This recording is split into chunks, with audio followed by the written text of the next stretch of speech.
26 نومبر 1941 کا دن جاپانیز بحری فوج پرل ہاربر کے لیے روانہ ہو گئی۔ اس بحری فوج کا مرکزی جہاز آگاہی تھا، جس سے پوری فوج کو کنٹرول کیا جا رہا تھا۔ اس بحری فوج میں 6 ایئر کرافٹ کیریئرز، 39 سب مرینز، 30 ڈسٹرائرز اور 414 بومبر ایئر کرافٹ شامل تھے، جو کہ یو ایس نیوی کی بیس پرل ہاربر پر حملے کے لیے تیار تھے۔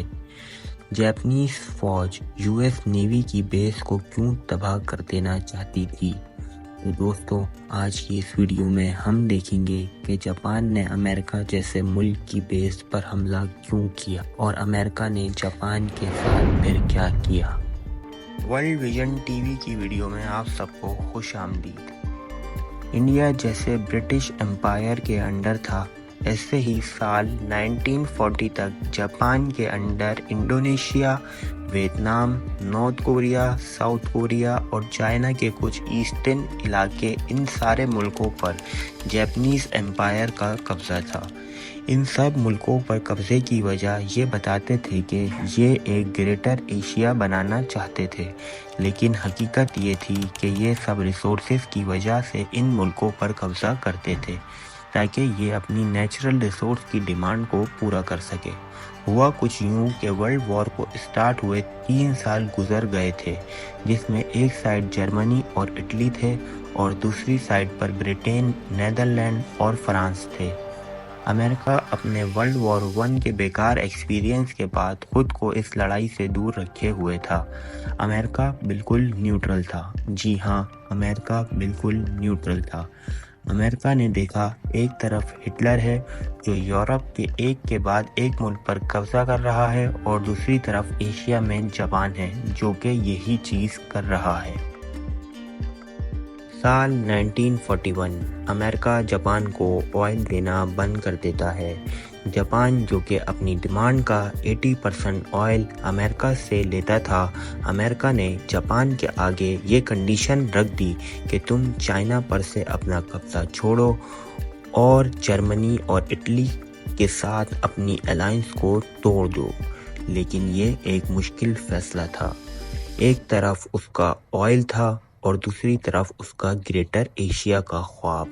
تو جاپان یہ پلان کرتا ہے کہ وہ ملائیشیا یا انڈونیشیا پر قبضہ کرے گا، جو کہ اس وقت اچھے ریسورسز تھے آئل کے، تو اس کو امریکہ کی ضرورت ہی نہیں پڑے گی۔ لیکن یہ کام اتنا آسان نہ تھا۔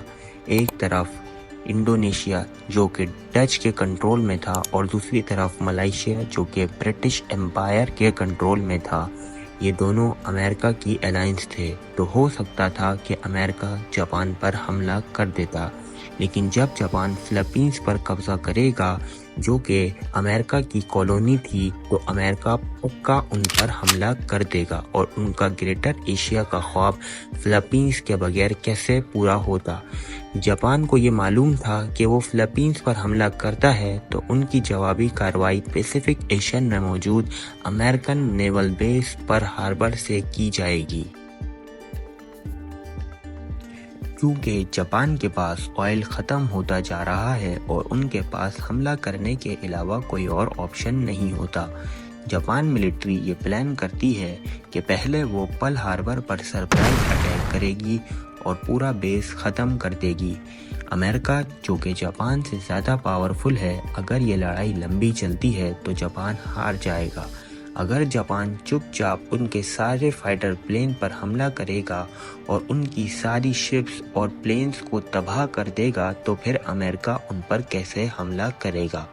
جاپان اس سوچ کے ساتھ اس حملے کی تیاری شروع کر دیتا ہے۔ فائٹرز پائلٹ کو ٹریننگ دی جانے لگی۔ کافی ہفتوں کی محنت کے بعد فائٹرز تیار ہو گئے۔ جاپان اپنی 2 بیٹل شپس، 39 سب مرین، 30 ڈسٹرائر اور 400 سے زیادہ بمبر ایئر کرافٹ کے ساتھ 26 نومبر سال 1941 کو پرل ہاربر کی طرف روانہ ہوا، اور دوسری طرف پرل ہاربر پر American 8 battle ships, 59 anti aircraft ships, 4 submarines اور 390 ایئر کرافٹ کے ساتھ موجود تھی۔ یہی وہ وجہ تھی جس کی وجہ سے جاپان ان پر چپ چاپ حملہ کرنا چاہتا تھا۔ جاپنیز ملٹری کسی بھی قسم کی وائرلیس کمیونیکیشن نہیں کرتی تاکہ امریکن نیوی کو کسی بھی طرح ان کے حملے کی خبر نہ ہو۔ یہ ورلڈ وار 2 کا سب سے بڑا حملہ تھا۔ 7 دسمبر 1941 کی صبح 7:57 پر 350 جاپنیز ایئر کرافٹ نے 2 الگ الگ گروپس میں دھاوا بول دیا۔ امریکنز پر تو جیسے قیامت ہی ٹوٹ پڑی تھی۔ ایئر کرافٹ کے پہلے گروپ نے بموں کی بارش کر دی اور 45 منٹ تک حملہ کرتے رہے اور پھر واپس چلے گئے۔ یوں لگا کہ حملہ ختم ہو چکا ہے، لیکن 10 منٹ بعد ایک دوسرے گروپ نے پرل ہاربر کو گھیر لیا اور سب تباہ کر دیا۔ امریکنز کو اس حملے میں کافی نقصان ہوا، جس میں 20 ویسلز، 300 ایئر کرافٹ اور 8 بیٹل شپس شامل ہیں۔ ہر طرف آگ ہی آگ اور آسمان کالے دھوئیں میں بھر گیا۔ جاپان نے ایسا کر کے امریکہ کو ورلڈ وار 2 میں شامل کر دیا تھا۔ جی ہاں، اب امریکہ ورلڈ وار 2 میں شامل ہو چکا تھا۔ پرل ہاربر پر کیے ہوئے حملے کے بعد امریکہ نے جاپان سے جنگ کا اعلان کر دیا اور جاپان کو سبق سکھانے کے لیے امریکہ نے اپنی شپس کو ریپیئر کرنا شروع کر دیا۔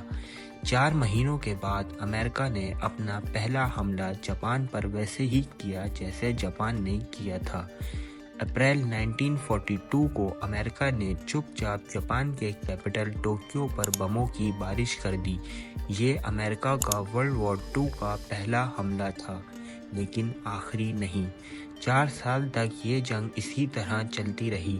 اب امریکہ اس جنگ میں آگے تھا، لیکن جاپان ہار ماننے کو تیار نہیں تھا۔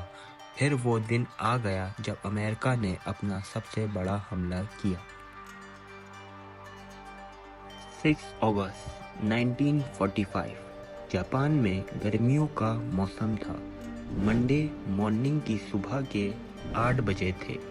اس ٹائم کچھ لوگوں کو آسمان میں امریکن B-29 گزرتا ہوا دکھتا ہے۔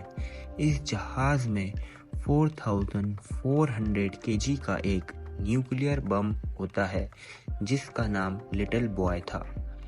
8:15 پر یہ بم گرا دیا جاتا ہے۔ 43 سیکنڈ تک یہ بم گرتا ہے اور اس کے بعد سب ختم ہو جاتا ہے۔ ایک بہت تیز روشنی آتی ہے اور زمین سے ایک آگ کا گولا، فائر بال، آسمان کی طرف جاتا ہے۔ زمین کا ٹیمپریچر 4000 ڈگری تک پہنچ جاتا ہے۔ سیکنڈوں میں 80,000 لوگوں کو موت کی نیند سلا دیا جاتا ہے۔ ہیروشیما کی 80% بلڈنگوں کو خاک میں ملا دیا گیا تھا۔ جاپنیز ملٹری کے تو جیسے ہوش ہی اڑ گئے تھے۔ وہ کچھ اور سمجھتے کہ 3 دن بعد 9 اگست 1945 کو امریکہ نے جاپان کے شہر ناگاساکی پر ایک اور نیوکلیئر بم گرا دیا۔ یہ بم مارک 3 تھا، جس کا وزن 4670 kg تھا۔ اس بم نے شہر کو خاک میں ملا دیا۔ ایک آئیڈیا کے مطابق 2,60,000 لوگوں کو موت کی نیند سلا دیا گیا تھا۔ اس حملے کے بعد جاپان نے امریکہ کے آگے سرنڈر کر دیا اور اس کے ساتھ ورلڈ وار 2 بھی ختم ہو گئی۔